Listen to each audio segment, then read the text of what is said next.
সম্মানিত মুসলিম ভাই বোনেরা, আসসালামু আলাইকুম রহমতুল্লাহি বারাকাতু। বিশ্বের সর্বশ্রেষ্ঠ আদালত হচ্ছে মানুষের বিবেক। একজন বিবেকবান লোকের মধ্যে কিছু গুণ থাকা প্রয়োজন।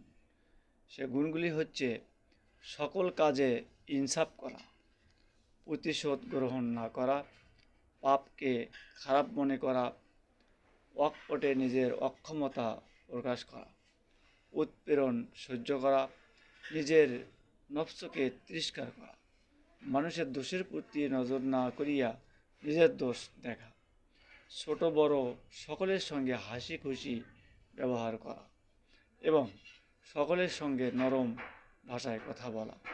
এই গুণাগুলি একজন বিবেকবান লোকের মধ্যে থাকা প্রয়োজন। সুতরাং আমরা এই গুণাগুলি আমাদের মধ্যে যাতে থাকে, এই বিবেক নিয়ে আমরা কাজ করব ইনশাআল্লাহ।